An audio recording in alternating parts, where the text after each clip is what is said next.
ആ, കേരളത്തിന്റെ semi high speed rail പദ്ധതിയുടെ ചർച്ചകൾ വീണ്ടും പുനരാരംഭിച്ചേക്കും. പദ്ധതിയുമായി മുന്നോട്ട് സംസ്ഥാന സർക്കാരിന് പോകണമെന്ന ആഗ്രഹമാണുള്ളത് എന്നതിനെ സംബന്ധിച്ചുള്ള ചില വിവരങ്ങളാണ് രാജഗോപാൽ സർ പുറത്തുവരുന്നത്. നമ്മുടെ മുഖ്യമന്ത്രി പിണറായി വിജയൻ കേന്ദ്ര റെയിൽവേ മന്ത്രി അശ്വിനി വൈഷ്ണവുമായി നടത്തുന്ന ഒരു കൂടിക്കാഴ്ചയിൽ ഈ ആവശ്യമാണ് ഉന്നയിക്കുന്നത്. അപ്പോൾ എന്റെ ഒരു ചോദ്യം എന്ന് പറയുന്നത്, നമുക്കറിയാം നമ്മുടെ സിൽവർ ലൈനിന് ബദലായി ഇ ശ്രീധരൻ നിർദ്ദേശിച്ചിരുന്ന ഒരു പദ്ധതിയാണ് സെമി ഹൈസ്പീഡ് റെയിൽ പദ്ധതി എന്നുള്ളത്. അദ്ദേഹം അന്നേ പറഞ്ഞിരുന്നു ഈ പദ്ധതിയാണ് കേരളത്തിന് പ്രാക്ടിക്കൽ ആവാൻ സാധ്യത. സിൽവർ ലൈൻ പോലെ ഒന്ന് കേരളത്തിൽ വന്നാൽ ഉണ്ടാവുന്ന, അല്ലെങ്കിൽ അത് പൂർത്തീകരിക്കാൻ സാധിക്കില്ല എന്നൊക്കെയുള്ള രീതിയിൽ അദ്ദേഹം അദ്ദേഹത്തിൻ്റെതായ രീതിയിലുള്ള ചില നിർദ്ദേശങ്ങളും വിശദീകരണങ്ങളും നൽകിയിരുന്നു. പക്ഷേ അന്ന് നമുക്ക് സംസ്ഥാന സർക്കാർ അത് ചെവിക്കൊണ്ടിരുന്നില്ല. പക്ഷേ ഇപ്പോഴിതാ ഇ ശ്രീധരൻ നിർദ്ദേശിച്ച സെമി ഹൈസ്പീഡ് റെയിൽ പദ്ധതിയുമായി മുന്നോട്ട് പോകാൻ സംസ്ഥാന സർക്കാരിന് ആഗ്രഹമുണ്ടെന്ന് കേന്ദ്ര റെയിൽവേ മന്ത്രിയെ അറിയിക്കുന്നു. അപ്പോൾ ഇ ശ്രീധരന്റെ ഈ പദ്ധതിയെ സംസ്ഥാന സർക്കാർ അംഗീകരിക്കുന്ന ഒരു കാഴ്ചയല്ലേ കാണുന്നത്? ഒപ്പം ഈ പദ്ധതിയുമായി എങ്ങനെ മുന്നോട്ട് പോകാനാണ് സംസ്ഥാന സർക്കാരിന്റെ നീക്കം? ശരിയാണ് നീതു. ഇ ശ്രീധരൻ സാർ, അദ്ദേഹം ഇന്ത്യയുടെ മെട്രോമാൻ എന്നാണ് അറിയപ്പെടുന്നത്. എഞ്ചിനീയറിംഗ് രംഗത്ത് അതിവൈദഗ്ധ്യമുള്ള ആളാണ്. അദ്ദേഹത്തിന്റെ കുറേയേറെ നിർദ്ദേശങ്ങൾ കേരള ഗവൺമെന്റിന് വേണ്ടിയും ഒക്കെ സമർപ്പിച്ചിരുന്നു. പല റെയിൽ പദ്ധതികളെ കുറിച്ചും ഒക്കെ അദ്ദേഹം നിർദ്ദേശങ്ങൾ വെച്ചിരുന്നു. പക്ഷെ ഇതൊന്നും ആദ്യഘട്ടത്തിൽ ആരും അംഗീകരിക്കത്തില്ല. ആദ്യം അംഗീകരിക്കാത്ത ഒരു മനസ്ഥിതിയാണ് നമ്മൾ കാണിക്കുന്നത്. അവർക്ക് ഈ നിലവാട്ട പദ്ധതിയുമായിട്ട് മുന്നോട്ട് വരുന്നവർക്ക് മറ്റു ചില താല്പര്യങ്ങൾ ഉണ്ടാകാമായിരിക്കാം, അതായിരിക്കാം. പക്ഷെ ഇ ശ്രീധരനെ സംബന്ധിച്ചിടത്തോളം അങ്ങനെയൊന്നുമല്ല. അദ്ദേഹം അതിന്റെ മെറിറ്റിൽ മാത്രം, അതിന്റെ വയബിലിറ്റി, അതിന്റെ സാധ്യത, അതിന്റെ വിജയം, ഇത് മാത്രം നോക്കി അദ്ദേഹം കാര്യങ്ങൾ ചെയ്യുന്ന ഒരാളാണ്. അതുകൊണ്ടാണ് ഈ കഴിഞ്ഞ കേരള സർക്കാരിന്റെ പ്രോജക്റ്റ് വന്നപ്പോഴും ഇതേപോലെ തന്നെയാണല്ലോ. റെയിൽ പദ്ധതിയൊക്കെ വന്നു കഴിഞ്ഞപ്പോഴും അങ്ങനെയാണ്. അതായത് 1.5 ലക്ഷം കോടിയോ രൂപയുടെ ഒരു പദ്ധതിയാണ്. പിന്നീട് അത് കുറച്ച് 1 ലക്ഷം കോടിയിലേക്കൊക്കെ വരികയൊക്കെ ചെയ്തു. ആ വന്ന സമയത്തും ഏതാണ്ട് 60%, 50%, 60% തുക അന്ന് ജപ്പാനിലെ ഒരു കമ്പനിയാണ് തരാമെന്ന് പറഞ്ഞത്. ജപ്പാൻ കമ്പനിയാണ് പറഞ്ഞത് ഞങ്ങൾ ഫൈനാൻസ് ചെയ്യാം, 1 ലക്ഷം കോടിയുടെ പ്രോജക്റ്റ് ആണെന്നുണ്ടെങ്കിൽ ഏതാണ്ട് 50,000-നും 60,000 കോടിക്കും ഇടയ്ക്കുള്ള തുക ഞങ്ങൾ തരാം, ഞങ്ങൾക്ക് അതിനകത്ത് ഇത്ര കാലാവധി വെച്ച് തന്നാൽ മതി, അത് പലിശയ്ക്ക് അത് തരാമെന്നവർ പറഞ്ഞിരുന്നു. 60,000 കോടിയാന്ന് ആലോചിക്കണം. അങ്ങനെ അവർ ബില്ല് തയ്യാറായിട്ട് വന്നതാണ്. പക്ഷെ അവർ ഒരു കണ്ടീഷൻ വെച്ചു. അവർ വെച്ച കണ്ടീഷൻ എന്ന് പറയുന്നത്, അങ്ങനെ ഞങ്ങൾ പൈസ തരുമ്പോൾ ഈ പദ്ധതിയുടെ തലപ്പത്ത് ഇ ശ്രീധരൻ ഉണ്ടാകണം. ഇ ശ്രീധരനെ പോലെ ആളെ തലപ്പത്ത് ഉണ്ടാകണം. അതോടൊപ്പം തന്നെ ഇതിന്റെ ചുമതല, ഇതിന്റെ പണിയുടെ ചുമതലകളെല്ലാം DMRC, ശ്രീധരൻ സാറ് തന്നെ ഡൽഹി വളർത്തിയെടുത്ത ഡൽഹി മെട്രോ റെയിൽ കോർപ്പറേഷൻ, അവരെ ഏൽപ്പിക്കണം എന്ന് 2 വ്യവസ്ഥകൾ അവർ വെച്ചിരുന്നു. അത് മറ്റൊരു താല്പര്യം കൊണ്ടൊന്നും അല്ല അവരിത് ചെയ്തത്. നമുക്കെല്ലാവർക്കും അറിയാവുന്നത് പോലെ 60,000 രൂപ മുടക്കുന്ന ആളിന് 5 കൊല്ലോ 10 കൊല്ലോ 15 കൊല്ലോ കഴിയുമ്പോൾ തിരിച്ചു കിട്ടണം. അവരുടെ പണം തിരിച്ചു കിട്ടണം. പണം തിരിച്ചു കിട്ടണമെങ്കിൽ പദ്ധതി വിജയിക്കണം. പദ്ധതി കമ്മീഷൻ ചെയ്ത് വിജയിച്ചെങ്കിൽ മാത്രമേ അവരുടെ പണം തിരിച്ചു കിട്ടത്തുള്ളൂ. അപ്പൊ അതുകൊണ്ട് അവരുടെ പണത്തെക്കുറിച്ചുള്ള ആശങ്ക, അവരുടെ രൂപയൊക്കെ അവർ മുടക്കുന്ന തുകയെക്കുറിച്ച് അവർക്ക് ആശങ്ക ഉണ്ടായിരുന്നു. അപ്പൊ അക്കാര്യത്തിൽ അവർക്ക് വലിയ വിശ്വാസമായിരുന്നു ഈ ശ്രീധരൻ. അദ്ദേഹമാണെന്നുണ്ടെങ്കിൽ 5 കൊല്ലം എന്ന് പറഞ്ഞു കഴിഞ്ഞാൽ ഒരു പക്ഷേ അത് 3 കൊല്ലം കൊണ്ട് പൂർത്തിയായിക്കളെ. അങ്ങനെയാണ് അദ്ദേഹത്തിന്റെ ഒരു കഴിവ്. അത് തന്നെയാണ്, ആ കഴിവിലാണ് ചെയ്യുന്നത്. അതേപോലെ അദ്ദേഹത്തിന്റെ സ്ഥാപനം DMRC, അദ്ദേഹം വർക്ക് ചെയ്തിരുന്ന DMRC, Delhi metro rail corporation, ഡൽഹിയിലൊക്കെ അത്ഭുതങ്ങൾ സൃഷ്ടിച്ചതാണ്. എത്ര ലൈനിലാണ് ഇപ്പോഴേ മെട്രോ ഓടിക്കൊണ്ടിരിക്കുന്നത് അവിടെ, ഡൽഹിയുടെ ട്രാഫിക്കിനെ എല്ലാം കുറച്ചുകൊണ്ട്. അതേപോലെ തന്നെ ഇപ്പൊ കൊച്ചി, നമ്മുടെ കൺമുമ്പിൽ കൊച്ചി നിൽക്കുകയല്ലേ. കൊച്ചിയും അദ്ദേഹത്തിന്റെ ഭാവനയിൽ വന്നതാണല്ലോ. അദ്ദേഹമാണ് അതിന്റെ കാര്യങ്ങളെല്ലാം ചെയ്തിരുന്നത്. അങ്ങനെയുള്ള ആളാണ് അദ്ദേഹം. അദ്ദേഹത്തിന്റെ അത്ഭുതകരമായ പ്രവൃത്തിയാണ് ഈ കൊങ്കൺ റെയിൽവേ. കൊങ്കൺ റെയിൽവേ ആരും, ഒരു എഞ്ചിനീയർ പോലും ആലോചിക്കാത്ത, മനസ്സിൽ സ്വപ്നത്തിൽ പോലും വിചാരിക്കാത്ത സമയത്താണ് അദ്ദേഹം അതിന്റെ പദ്ധതി തയ്യാറാക്കുന്നത്. എന്തുമാത്രം മലകളും പുഴകളും, ഈ പറയുന്ന വല്ലാത്തൊരു ഭൂമി ശാസ്ത്രമുള്ള സ്ഥലമായിരുന്നില്ല അവിടെ കൊങ്കൺ. ആ കൊങ്കൺ ഏതാണ്ട് അത് 10 വർഷം അദ്ദേഹം ആദ്യ പ്രപ്പോസൽ വെച്ച് തന്നെ പറഞ്ഞത് എത്ര കൊല്ലം കൊണ്ട് തീരുമെന്ന് ചോദിച്ചപ്പോഴേ 15 കൊല്ലം 20 കൊല്ലം എന്നൊക്കെയുള്ള മട്ടിലായിരുന്നു ആദ്യം വന്നിരുന്നത്.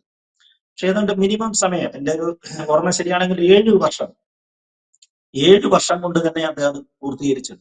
ഒന്നാം തരം സംവിധാനമാണ്. ഇപ്പൊ നമുക്ക് ഇവിടെ നിന്നൊക്കെ കേരളത്തിൽ നിന്ന് ബോംബെയിലൊക്കെ 1.5 ദിവസം കൊണ്ട്, 1.5 ദിവസം കൊണ്ട് പോയി വരത്തക്ക രീതിയിലാണ് അത് സംവിധാനം ചെയ്തത്. ഒരു പിഴവും ഇല്ലാതെ പോകുന്ന ഒരു സംവിധാനമാണ്. അത്ഭുതമാണ്. ഇന്ത്യൻ റെയിൽവേയാണ് കൊങ്കൺ റെയിൽവേ എന്ന് പറയുന്നത്. ഇപ്പൊ കഴിഞ്ഞ 3 ദിവസം മുമ്പ് നിങ്ങളൊരു വാർത്ത കണ്ടു കാണും. കൊങ്കൺ റെയിൽവേയെ ഇന്ത്യൻ റെയിൽവേ ഏറ്റെടുത്തിരിക്കുന്നു. അത് 3-4 സംസ്ഥാനങ്ങളിൽ കൂടെ കടന്നു പോകുന്നതാണ്. അപ്പൊ കൊങ്കണിനെ മാറ്റി നിർത്തിക്കൊണ്ട് അത് ഇന്ത്യൻ റെയിൽവേ തന്നെ അതിനെ ഏറ്റെടുക്കുന്നു. അപ്പൊ അതിന്റെ മെറിറ്റ് എത്രയാണെന്ന് ആലോചിച്ച് നോക്കുക. നമ്മുടെ കേരള ഗവൺമെന്റും അത് കൊടുക്കാൻ തയ്യാറാണെന്ന് പറഞ്ഞാൽ കൊടുക്കാൻ തയ്യാറായി നിൽക്കുകയാണ്. അപ്പൊ അങ്ങനെയുള്ള ഒരാളാണ്. അപ്പൊ ഈ വിവാദത്തിനകത്തില് കേരളത്തിൽ വരെ വന്ന ഈ നമ്മുടെ സിൽവർ ലൈൻ പദ്ധതിക്കകത്തില് ഇതിനകത്തിൽ അദ്ദേഹം കയറി ഇടപെടാനുള്ള കാരണം എന്ന് പറഞ്ഞാൽ ഇത് വലിയ ഇഷ്യൂ ആയി. സ്റ്റാൻഡേർഡ് ഗേജിലാണ്, അതായത് പിന്നെ 1.നും 1.7നും ആ ട്രാക്കിന്റെ വീതിയാണ്. ആ വീതിയെ സംബന്ധിച്ച തർക്കമാണ് ആദ്യം ഉണ്ടാകുന്നത്. അതേതാണ്ട് പഴയ സാധനങ്ങൾ കൊണ്ടുവന്ന് റെയിലിടാൻ വേണ്ടിയിട്ടാണ് കൊണ്ടുവരുന്നതെന്നൊക്കെ പറഞ്ഞായിരുന്നു ആദ്യത്തെ വിവാദം. രണ്ടാമത്തെ വിവാദം എന്ന് പറയുന്നത് ഇതിനുള്ള മണ്ണ് വേണം. റെയില് പിന്നെ ഇവിടെ സിൽവർ ലൈൻ ഓടിക്കണമെന്നുണ്ടെങ്കിൽ തിരുവനന്തപുരം മുതൽ കാസർഗോഡ് വരെ വലിയ പൊക്കത്തില്, നമ്മുടെ ഇപ്പോഴത്തെ ഈ റോഡുണ്ടല്ലോ NH 66 കാര്യം പറഞ്ഞതുപോലെ വലിയ പൊക്കത്തില് മണ്ണിട്ടുയർത്തണം. പല സ്ഥലങ്ങളിലും മണ്ണിട്ടുയർത്തണം. കേരളത്തിലെ ഭൂമിശാസ്ത്രം നമുക്കൊക്കെ അറിയാവുന്നതാണല്ലോ. പലതും ചതുപ്പും വെള്ളക്കെട്ടും ഒക്കെ നിറഞ്ഞ പ്രദേശങ്ങളാണ്. ഇവിടൊക്കെ മണ്ണിട്ടുയർത്തണമെങ്കിൽ എത്ര ടൺ, എത്ര ലോറി മണ്ണ് വേണ്ടി വരും? എത്ര 1000, എത്ര 10000 ടൺ മണ്ണ്, ലോറി മണ്ണ് വേണ്ടി വരും ഇവിടൊക്കെ.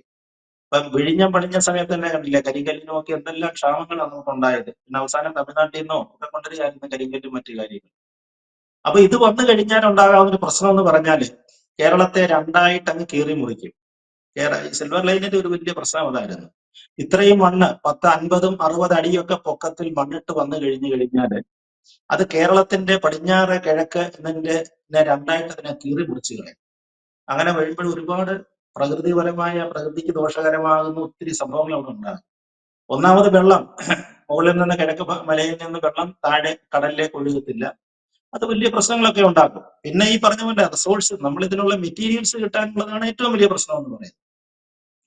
അങ്ങനെയാണ് ഇതിന്റെ സർവേ നിർത്തിവെക്കുന്നത്. നിങ്ങൾ ഓർക്കുന്നുണ്ടാവും, അത്തരം സർവേകൾക്കൊക്കെ ആളുകൾ വന്നതും റെയിൽ സർവേക്കാർ കയറി ആളുകളുടെ അതിനകത്തൊരു ഒരു നോട്ടമൊന്നും ഇല്ലാതാണ് അവർ അതിന്റെ ഒരു പ്രാഥമിക പഠനം പോലും നടത്താതുള്ള സർവേയാണ് നടത്തിയത്. പലരുടെയും അടുക്കളയിലും കക്കൂസിലും ഒക്കെ കൊണ്ട് കല്ലിടുക, അങ്ങനെയൊക്കെയുള്ള വലിയ പ്രശ്നമായി ജനകീയ സമരമായിട്ട് അത് മാറിയത് അവസാനം.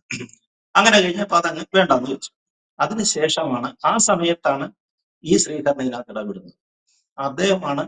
അദ്ദേഹത്തോട് അവർ ചോദിച്ചു എന്നാണ് പറയുന്നത്. എന്തായാലും അദ്ദേഹമാണ് ഈ സെമി ഹൈസ്പീഡ് ലൈൻ എന്നൊരു സങ്കല്പം കൊണ്ടത്. സെമി ഹൈസ്പീഡ് എന്ന് പറയുന്നത് അത് സാധാരണ 350 കിലോമീറ്റർ വരെ മണിക്കൂറിൽ പോകാവുന്ന റെയിലുകൾ, ട്രെയിൻ ഓടുന്ന വേഗതയിൽ ട്രെയിനുകൾ ഓടും അതിൽ. അപ്പൊ കേരളത്തെ സംബന്ധിച്ചിടത്തോളം ആണെന്നുണ്ടെങ്കിൽ തിരുവനന്തപുരം മുതൽ കാസർഗോഡ് വരെ ഏതാണ്ട് 680, 700-ൽ താഴെ കിലോമീറ്ററേ ഉള്ളൂ. അങ്ങനെ വരുമ്പോൾ തിരുവനന്തപുരത്ത് നിന്ന് വിടുന്ന സെമി ഹൈസ്പീഡ് ട്രെയിൻ 2 മണിക്കൂർ കൊണ്ട് കാസർഗോഡ് കടന്ന് മഞ്ചേശ്വരത്ത് ചെല്ലും.